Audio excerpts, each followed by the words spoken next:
அதுக்கப்புறம் father character வந்து சிவாஜி கணேசன். எனக்கு வந்து பிரம்மாண்டமாக ஃபுல்லாக அப்படி எடுக்கணும் அப்படின்னு சொல்லி எனக்கு ஆசை. சிவாஜி கணேசன் சொன்ன உடனே ரவிக்குமார் சார் டெஃபினட்டாக வேண்டாம் சார். சார் இருக்கிறது 4-5 சீன் சார். சிவாஜி சார் போட்டு ஆடியன்ஸுக்கு டிசப்பாயிண்ட் ஆடுவாங்க. சிவாஜி சார் பண்ணால் அந்த மாதிரி அட்லீஸ்ட் தேவன் மகன் மாதிரி நிறைய கேரக்டர் இருந்து அந்த மாதிரி ஒரு இது இருந்தால் பரவாயில்ல. அதுக்கு வந்து கமல் வந்து ஒரு வாரிசாக வர்றாங்க. இதில் அப்படி கிடையாது. வேண்டாம் சார். இல்லை சார், சிவாஜி சார் எஸ் அவர் கூட திசைங்க இருந்தால் அப்போ தான் அவருக்கு கண்ணியமாக இருக்கும். சரி சார் அப்படின்னு சொல்லி ரவிக்குமார் போயிட்டு சிவாஜி சார் கிட்ட கதை சொல்லியிருக்காரு. சிவாஜி சார் டேய் அவன் ரஜினிகாந்த் அவன் சிகரெட் போடுறானா, இல்லை கண்ணாடி சுற்றுறானா, இல்லை ஸ்டெப்பில் வந்து பின்னாலே நடக்கிறானா, பல்ட்டு அடிக்கிறானா, அதெல்லாம் எனக்கு சொல்லாது. என்னுடைய கேரக்டர் அது மட்டும் சொல்லு.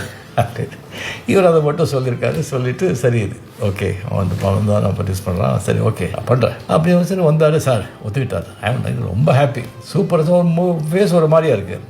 என்னன்னு கேட்டால் சார் ஓகே பட் அவர் கேட்ட பணம் சார் என்ன இவ்வளோ கேட்டாங்க சார்.